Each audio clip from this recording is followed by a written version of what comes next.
Olá, amigo do Efluente, seja bem-vindo a mais um episódio do EfluenteCast, um podcast onde um doutor em engenharia e um engenheiro ambiental, um professor e um aluno, um consultor ambiental e um operador de estações, um pai e um filho discutem e trocam ideias sobre o tratamento de águas efluentes. Esperamos que vocês gostem. Olá, amigo do Efluente, tudo bem? Hoje a gente vai dar sequência, então, aos episódios que a gente estava falando sobre parâmetros químicos, né? E aí, hoje a gente vai falar mais especificamente sobre pH, tá certo? Então, vou passar a palavra aí pro meu pai, que ele começa aí e a gente vai vendo onde que a gente chega. Olá, pessoal, tudo bem? Então, falando um pouquinho sobre pH. A definição de pH eu acho que não é necessária, né? No sentido químico ou físico-químico em si, mas o que ele significa e representa para efluente. Então, pH ele tem, óbvio, uma importância bastante grande, talvez o parâmetro mais fácil que a gente tem de controlar. A gente tem uma necessidade de legislação, função de controle, né? Normalmente de 6 a 9, varia um pouquinho, e não é difícil de a gente, dentro de uma estação de tratamento, regular o pH. Então, como pH final, dificilmente a gente tem problema. Mas falando e olhando para o pH no sentido da estação como um todo, sim, acho que ele tem vários vieses aí que a gente pode abordar. Então, falando primeiro, eu acredito em pH do efluente, né? Então, obviamente, isso vai sempre estar associado ao processo produtivo. Como se a gente vai estar falando aí de um laticínio, por exemplo, em que eu tenho as limpezas ácidas, as limpezas básicas, né, os SIPs, que se faz ou nos equipamentos, mas especialmente nos silos de armazenagem. A gente vai ter pH na estação hora próximo de 3 e hora próximo de 12. Né? Então, assim, realmente muito próximo dos extremos. Isso é bastante comum de acontecer. Eu posso ter uma galvanoplastia em que também eu tenho banhos ácidos e banhos básicos, e dependendo do banho que eu estou descartando, eu vou ter pH também, lá embaixo ou lá em cima, podendo ser bem mais extremo do que no laticínio. Costuma manter bem, né? Frigorífico é um efluente que dificilmente ele varia o pH. Normalmente o pH é na faixa de 7. Muito raramente, eu não lembro aqui de ter visto um frigorífico que variava muito disso. Né? Muito pouco. Então, ou uma outra indústria química mais específica. Não? Papel e celulose, muitas vezes também tem uma variação de pH grande em função do tipo, né, de efluente que está sendo trabalhado. O papel e celulose é muito mais comum, tem um pH muito mais alto. Né? Em função da soda que é utilizada, no licor, etc. Né? Então, se eu tenho algum descarte, eu acabo aumentando o pH. Então, se a gente pensar e olhar para o tratamento, o que a gente tem que fazer? Bom, quase sempre, quando eu tenho uma variação de pH muito grande, é interessante, no efluente de entrada, né? É interessante a gente ter uma equalização. E essa equalização, isso vai influenciar no tempo que essa equalização vai precisar. Então, obviamente, no tamanho do reator, né? Do equalizador. Por quê? Porque se essa variação de pH ela é ao longo do dia, então a gente tem que ter um tempo de equalização próximo, o TDAH então próximo a um dia. Né? Isso é muito interessante, parece bobo, né? Mas a gente tem observado com bastante frequência, que esse aumento do tempo de equalização, óbvio, desde que seja permitido isso, né? Não tem nenhum problema com o efluente, enfim. Esse aumento do tempo de equalização, ele quase sempre me ajuda a ou diminuir o tamanho da estação, porque eu vou realmente baixar os meus picos de carga, então a minha estação pode se tornar um pouco menor porque ela está muito mais equalizada, e ao mesmo tempo uma economia no consumo de insumos para poder fazer o ajuste de pH. Né? Um laticínio chega-se a economizar 40% de soda, porque normalmente o pH, como o laticínio tem óleos e graxas, né? Tem óleos e graxas, o pH baixa em função, né, da hidrólise. Então, e normalmente no laticínio tem um processo físico-químico, né, que eu vou precisar subir o pH para os coagulantes poderem agir. Então, esse gasto com soda eu acabo economizando, porque eu equalizando bem essa entrada dessas diferentes correntes, vamos dizer assim, eu mantenho o pH mais próximo da neutralidade. Eu vou precisar de menos soda para fazer esse ajuste. Isso a gente já observou e cheguei a 40%. Tá? É um número bastante significativo. Bem significativo, né? A soda vai ser um dos produtos mais caros que vai ter na estação. Eu vejo que em frigorífico existe hoje assim, uma tendência por querer diminuir os tanques de equalização. Porque eles têm a preocupação com a acidez do óleo, às vezes vai ter alguma alteração ali, eles querem deixar menos tempo. Isso que tu trouxe acho que é bem importante. E a gente fala aqui em aumento de tempo de equalização, daí que eu disse ali no início, ó, tem que cuidar. Por quê? Porque sim, quanto mais tempo o meu efluente passa, especialmente quando eu tenho óleos e graxas, né, presente, no caso do frigorífico eu posso fazer uma separação, eu posso recuperar esse óleo. Quanto mais ele acidificar, pior é na qualidade, menor o preço de venda dele. Menor o preço de venda. E hoje está extremamente valorizado, né, esse óleo, né?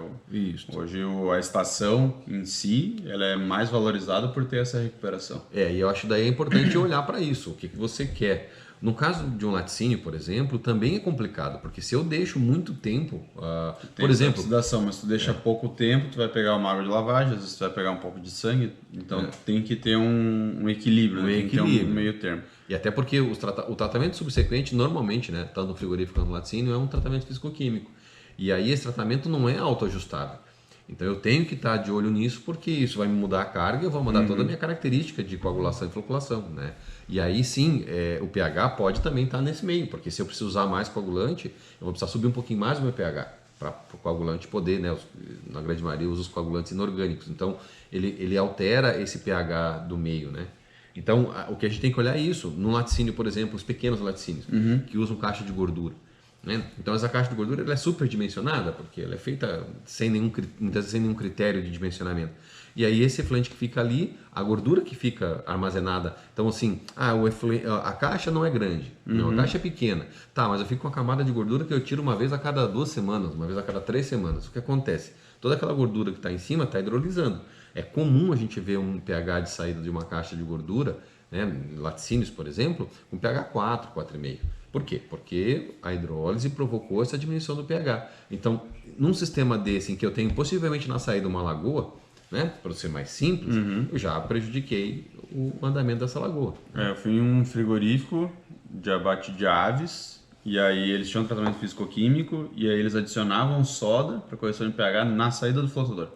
Que daí do flotador ia para o sistema biológico, eles precisavam ter o pH extremamente bem ajustado, né, para entrar no sistema, e eles usavam soda ali.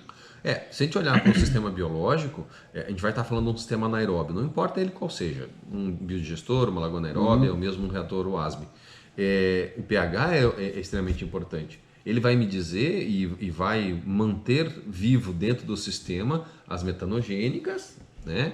Que são então micro-organismos que precisam de um pH específico, de 6,8 a 7,2. Então, mantido esse pH nessa faixa, aí vem a alcalinidade, que a gente então já falou, né, que ajuda a fazer com que qualquer ácido produzido nesse meio seja neutralizado por essa alcalinidade. Né, e ao mesmo tempo eu mantenho o meu pH numa faixa ideal. Os demais processos biológicos exigem pH na faixa de 7, 7,5, né? Mas o anaeróbio é o mais sensível a essa mudança de pH. Vamos dizer assim, né? Não que lodos ativados não tenha. Por exemplo, se eu começar a baixar muito o pH, vai favorecer as bactérias filamentosas, né? E vão poder provocar o bulking lá no lodo. Então, um pH mais baixo tende a favorecê-las. Então, também não é bom. Mas não que seja tão prejudicial. No caso do anaeróbio, ele pode causar o colapso do reator. Ele não vai fazer a remoção porque a metanogênica é a última etapa e é que de fato remove daqui, ó. Todas as outras são preparatórias para as metanogênicas fazerem a remoção de carga orgânica. Então, se eu tenho um pH que não é ideal para elas, então pronto, já deu um problema. E assim, de novo, isso parece bobo, né? Mas eu já vi vários reatores anaeróbios irem pro saco, né? Por quê? Porque não tinha um bom controle de pH e de alcalinidade. Então, o pH, no caso dos processos anaeróbios, ele é extremamente importante, né, fazer esse controle. Um parâmetro tão simples, como tu disse, extremamente fácil de ser ajustado, mas tem um impacto gigante.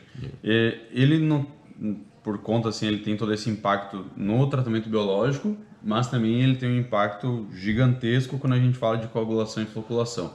O porquê disso? Porque é tão importante que quando eu vou utilizar um coagulante eu tenho que ter aquela faixa ali. Quando a gente usa coagulantes inorgânicos, né, a gente trabalha sempre com sal ácido, de características ácidas, ou seja, ele em meio de água vai baixar o pH.